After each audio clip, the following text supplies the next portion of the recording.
But first, our Madeline Salinas joins us here to show us more about how this major decision from the Supreme Court affects some of those here at home who took out those student loans. Madeline? Mike, it is important to note that after 3:30 today, President Biden announced he would be turning to the Higher Education Act to try and provide debt relief to as many students as quickly as possible. But not before this morning's Supreme Court decision left millions of Americans who are hoping for relief disappointed.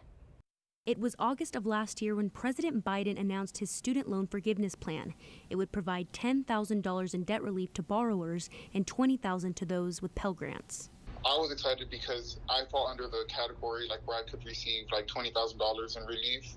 Martinez was one of over 26 million people who had taken out loans and applied for that forgiveness. So in August, I was like, I'm just going to max out on all my student loans. I just take as much as I can out. But in late October of that year, Biden's plan was put on hold after 6 Republican-led states motioned to block the program. Now, 10 months later, the Supreme Court's decision has left Martinez disappointed and unsure of how to move forward. Now I have to start looking at different ways to be able to pay off my student loans because I hadn't taken that into account whenever I had gotten my first job. Dr. Andy Benoit with the Island University said last year they began holding information sessions for anyone in the community to stay up to date on the latest from the Department of Education.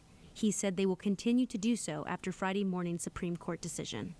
So information in this situation is power, and I think that the more information we can share with everyone, the better. Dr. Benoit said that while a decision as big as this is daunting, it's important to know that no one is in this alone. The higher education institutions that service you are really in this with you.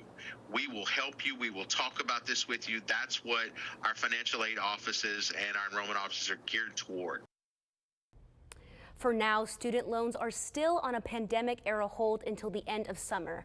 But for those who can't start repaying right away, President Biden saying today there will be a 12-month on-ramp repayment program. He said this program will temporarily remove the threat of default or harming the credit of anyone who misses a payment. Mike? All right, thank you, Madeline.